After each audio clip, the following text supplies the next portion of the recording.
আসলে অতটা সহজ বিষয় না, যতটা সহজভাবে আমরা এটাকে ভাবি এবং দেখি। এখন আমরা দেখব হাতের তালুটাকে যদি আমি নিজে মনে করি, অর্থাৎ মাই সেলফ, এবং এই 5টা আঙ্গুল হলো আমার সেলফ কন্ট্রোলিং টুলস। প্রথমেই আসে এখানে ব্যালেন্স, অর্থাৎ ভারসাম্য বজায় রাখা। এরপরে আসে 2 নম্বরে আসে হলো কামনেস, অর্থাৎ ধৈর্যশীল হওয়া এবং ধৈর্য ধারণ করা। 3 নম্বরে আসে ডিটারমিনেশন, অর্থাৎ এটাতে দৃঢ় থাকা এবং দৃঢ়চিত্ত হয়ে এটাতে লেগে থাকা।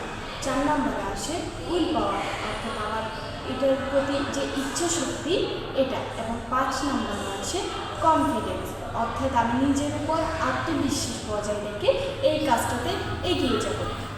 এভাবে যদি আমরা আমাদের জীবনে, ব্যক্তি জীবনে আত্মনিয়ন্ত্রণ চর্চা করি, মানসিকভাবে দক্ষ মানুষ হিসাবে গড়ে তুলতে